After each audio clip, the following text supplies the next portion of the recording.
devagarinho até eu atravessar. Fala, gente, Rio Preto é uma cidade boa demais. Se fosse em Brasília, tinha virado picadinho, não tinha nem nada mais para contar a história, né? Mas as pessoas não se preocupam muito com isso. Mas você precisa se preocupar, né? Quando vai atravessar uma rua. Você tem que tomar cuidado com certas coisas. Se você vai em determinado ambiente, né? Agora, nessa semana, a gente estava em reunião do CECEP e um colega, um pastor, falou, eu vou comprar um negócio na 23 de março. 26, 23 ou 25? 25, sempre com 25 de março, 23 de março. 25 de março, ok. Aí, o que aconteceu? Ele entrou lá no banheiro, né? De repente, ele saiu, parecia um mulambo, assim, com uma calça jeans velha, uma camiseta desgrenhada, um boné, sem relógio. Falei, não, cara, eu tiro tudo, é assim que eu vou na 25 de março. Eu não vou dar bobeira de chegar lá de relógio, né, celular. Então, veja só, ele é uma pessoa que entende onde ele vai transitar, entende? Tem alguns perigos, e ele já toma cuidados. Então, isso é importante, a gente ter esse discernimento das coisas. E daí a gente precisa de oração. E o cumprimento dos mandatos divinos, então, exige uma oração diária, uma súplica diária. E não nos deixes cair em tentação, mas livra-nos do mal. Jesus orientou, ordenou que nós orássemos isso todos os dias. E o que significa isso? Livra-nos do mal. Muitas vezes a gente fala isso só mecanicamente. Mas qual o significado desse ponto, né, dessa sentença na oração do Pai Nosso? Veja só, essa sentença se refere ao mal vinculado à tentação, o mal vinculado às atividades do maligno, o mal vinculado às atividades do tentador. Tem gente que interpreta assim de uma maneira geral, abstrata, mas não é exatamente assim. O Robert Culver diz o seguinte: ao longo das eras, nós somos especificamente ensinados por Jesus e pelos catequistas da igreja a orar por libertação do diabo. Esse é o sentido, todos os dias, livra-nos do mal, livra-me do mal, Senhor. Você está dizendo, Senhor, livra-me do diabo nesse dia. Veja só, a oração com o uso dos meios de graça provê diariamente vitória sobre o mundo, a carne e o diabo. E tem um intérprete, Lloyd Jones, naquele livro muito conhecido dele, Estudos no Sermão do Monte, quando ele vai explicar esse texto, ele diz que Jesus está se referindo ao mal em geral e à atividade diabólica. E tem um outro estudioso conhecido, nossa, que dificuldade agora em fazer isso aqui, ele vai fazer uma análise do texto, ele diz assim, que existe uma relação entre essa petição do Pai Nosso, não nos deixes cair em tentação, mas livra-nos do mal. Ele diz, isso tem relação com uma oração da noite judaica muito antiga, e para os ouvintes originais, o ensino de Jesus equivalia a um pedido de proteção da apostasia engendrada por Satanás. Significa, quando você diz, Senhor, não me deixe cair em tentação, mas livre-me do mal, você está dizendo, não me deixe apostatar, não me deixe afastar do Senhor, não deixe abandonar a fé no Senhor, e quem faz isso, quem traz isso para a vida é Satanás. Me livra disso, me guarda de Satanás, e não deixe que eu abandone o Senhor e abandone o caminho do Senhor. Então, resumindo, o cristão caminha com Deus nesse mundo, apesar das dificuldades impostas pelo pecado. Isso é a luta cristã. Luta cristã é isso. E ele faz isso certo da existência de uma oposição absoluta, irreconciliável entre Deus e tudo o que lhe concerne, e Satanás e tudo o que lhe concerne. E a consciência disso nos torna mais realistas, mais atentos na prática da santidade, mais também amadurecidos, ou cuidadosos no serviço a Deus no mundo. A gente precisa compreender que servir a Deus nesse mundo, caminhar com Deus nesse mundo, sempre contém esse perigo e sempre nos coloca, vamos dizer assim, sob o foco desse ataque dos inimigos de Deus. E daí a gente prossegue.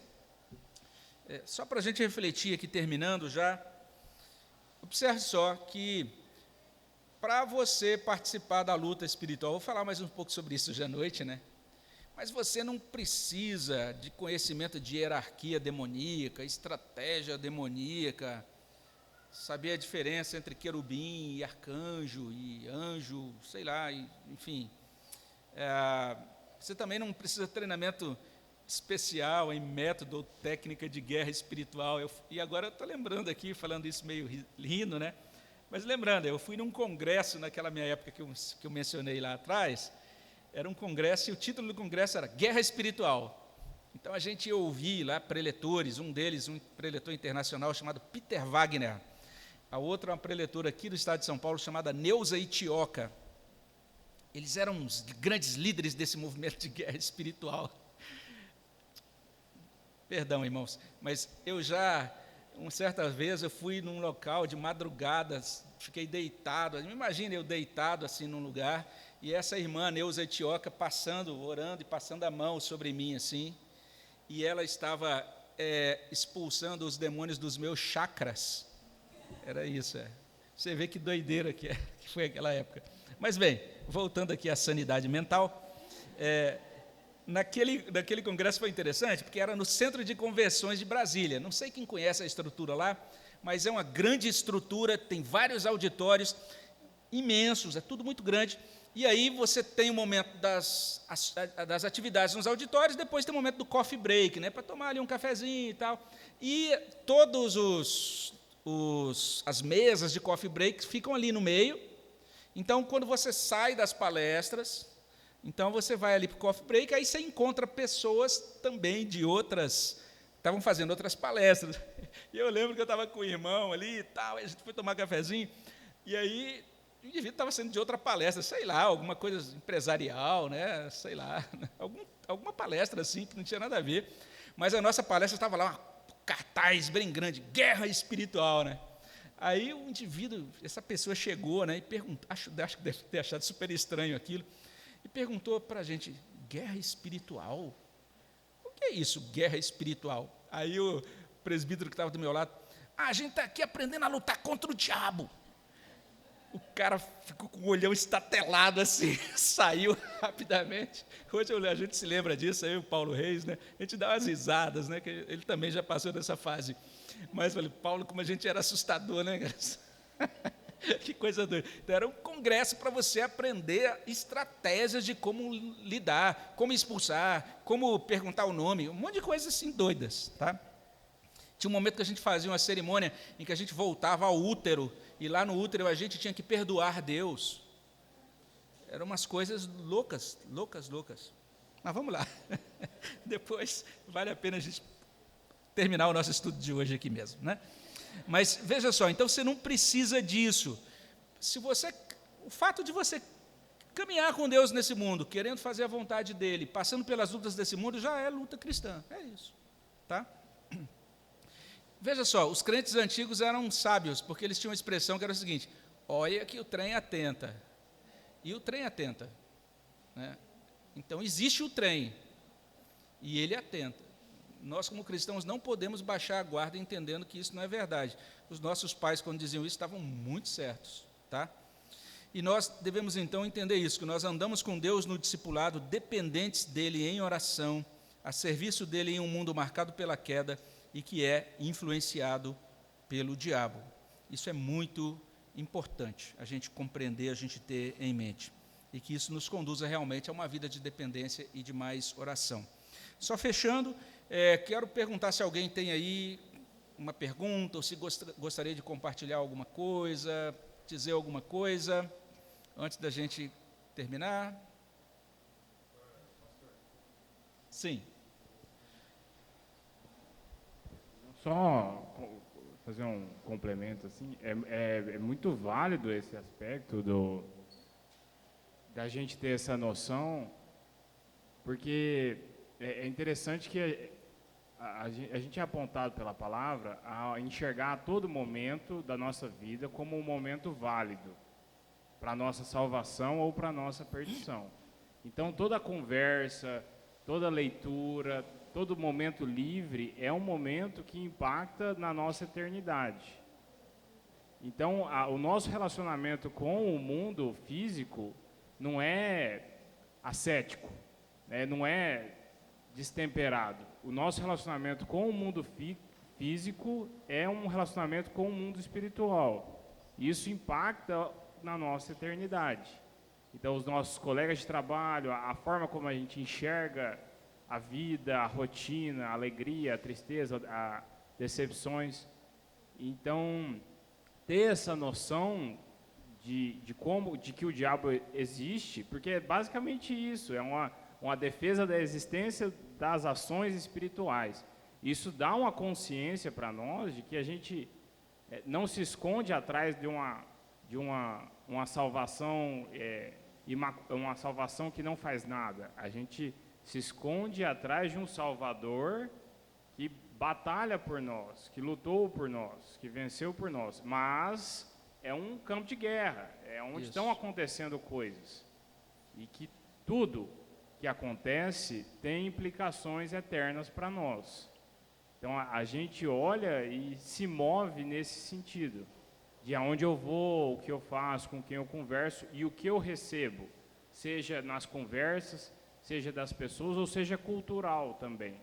Então filmes, livros, jogos, momentos de descanso, mexer nas redes sociais também são aspectos que estão nos influenciando e influenciando eternamente, de alguma forma. No quarto momento, a gente vai voltar nesse ponto. Se lá no quarto estudo eu não falar assim, gente, lembrando aquilo que o Rafael falou, se eu não falar isso, aí você fala, pastor, só tinha que falar o negócio, tá? Tá bom, que a gente vai tocar nesse ponto aí. Joia, obrigado. Mais alguém gostaria de falar alguma coisa?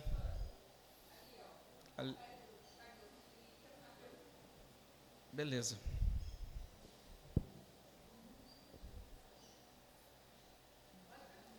Oi, tudo bem? Pode falar. Então, o Espírito tem interesse por a gente? Se a gente pedir para ele fazer alguma coisa, ele vai ter interesse por a gente? Deus? Não. Por exemplo, se eu pedir para um Espírito escrever o nome dele ou a idade dele, ele vai fazer isso, dependendo da... Se você pedir isso para um espírito, seria isso? Sim. Tá. Ok. Boa, essa é uma pergunta interessante. Como que é seu nome? Sou. Viu, Sou, ok. Rapaz, pode ser que sim, pode ser que ele escreva alguma coisa. Então, tem muita gente que brinca. Lembra que eu falei que a gente está vivendo uma época de influenciados? Ontem eu falei sobre a influência do naturalismo no cristianismo, né? E muitos, então, hoje não acreditam nessas coisas sobrenaturais. E aí, porque não acreditam, ficam brincando com certas coisas. Então, por exemplo, tem gente que às vezes brinca, tem um joguinho chamado Tábuas de Ouija, não sei se já ouviram falar, né? Que você pergunta ali para um espírito e pede para ele vai apontando letras. E, gente, tem gente que reporta que realmente escreve nomes, às vezes frases, né? Então, a grande questão é, qualquer pessoa que brinca com o sobrenatural está brincando com fogo, pode se queimar, pode ter realmente uma experiência real com o sobrenatural e pode ter problemas por conta disso. É por isso que a Bíblia é muito...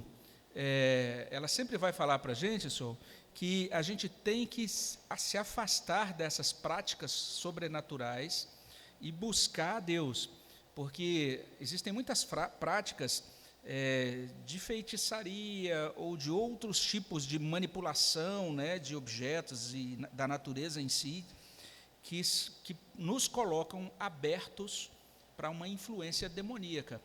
E aí sim, espíritos podem chegar, podem falar, podem mover objetos, podem, de repente, dizer que são um parente que foi embora e até fazer uma simulação da voz, contar, olha, lembra aquele dinheiro que eu deixei na gaveta? Você fala, nossa, então é ele mesmo. Então, sim, existe um mundo sobrenatural e pode ser que se a pessoa fizer uma invocação, alguma coisa assim, ela vai ter algum tipo de experiência. Mas essas experiências apenas provam esse ponto, que existe um mundo invisível. E aí, sabendo que existe um mundo invisível, a gente precisa lidar com esse mundo invisível como servo de Deus, como alguém que crê em Jesus Cristo. Porque crendo em Jesus Cristo, aí sim, a gente vai conseguir lidar com essas coisas sobrenaturais e vai lidar de maneira correta com elas. Eu espero poder, no 5º e no 6º estudos, falar um pouquinho mais, né, dessas questões, né, de algumas coisas muito práticas que a gente deve evitar e algumas coisas que a gente deve fazer para a gente interagir com essas coisas sobrenaturais. Elas existem. E só terminar isso com uma história aqui, né? Lembra que eu falei que eu passei por essa fase lá, né, na minha vida, né? Pois bem, essa fase ela aconteceu depois de eu passei por algumas fases, né? Então, antes disso, de eu ser esse crente da batalha espiritual, né, antes eu estava longe da igreja e eu era uma espécie assim, de esotérico. Então, eu assinava uma revista chamada Planeta, dizia que Deus era só uma energia. Esse era eu. Então, você vê como que é bom, você que é criado numa família cristã, que bênção que é. Eu não tive esse privilégio. A minha mãe achava assim, cada filho tem que escolher a religião que quiser. Então, a gente foi criado assim, tentando encontrar alguma coisa, né? Então, eu tive essa fase. E eu não acreditava, gente, no diabo, em espíritos, nada disso. Aí, um dia eu fui com uma pessoa em um centro espírita, mas eu fui, assim, zoando, sabe? Vocês acreditam nessa bobeira? E lá uma pessoa estava do meu lado, e de repente, e ela conversando comigo, pois é, não sei o quê, não sei o quê. Aí, de repente, o dirigente falou, agora vamos começar a reunião. Aí apagou tudo, acendeu uma luz vermelha lá. Aí eu estou aqui, né? E essa pessoa do meu lado conversando, de repente a pessoa... Eu falei, meu Deus, que rolo é esse? Baixou um espírito na pessoa, e eu fiquei ali, tipo, querendo correr, mas com vergonha, né? Saí correndo, atropelando, estava tudo escuro, se ia atropelar alguém na saída, e eu saí dali naquela noite, e eu, quando cheguei em casa, eu peguei uma Bíblia para ler. Estava distante de Deus, minha mãe tinha me presenteado aquela Bíblia, e falou, leva uma Bíblia, né, fica com essa Bíblia para você, e naquele dia eu falei, esse negócio que diz na Bíblia que tem coisas espirituais, existe mesmo. Aí foi aquilo que, olha só que coisa interessante, aquilo me fez, eu quis chegar e pegar uma Bíblia, o maior medão, né, de acontecer, de ver alguma coisa à noite, sei lá, alguma coisa assim, mas naquele dia eu entendi, tem sim um mundo invisível, um mundo sobrenatural, e não tem como negar isso, a Bíblia está certa quando diz que isso é assim. Tudo bem? Se você quiser depois conversar mais sobre isso, eu estou à disposição, viu? Beleza? Joia, gente. Vamos terminar? Só prosseguir, então a gente... Bem, primeiro quero perguntar se mais alguém tem alguma pergunta ou observação antes da gente orar.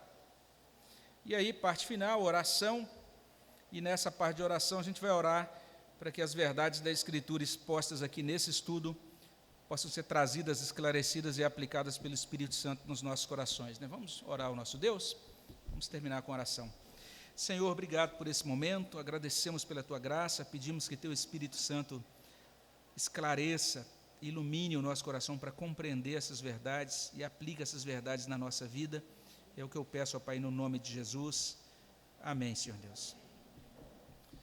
Ok, gente, já finalizando esse momento, nós vamos ter um instante agora de intervalo aí até o almoço. Não sei se alguém tem algum aviso específico que queira dar agora.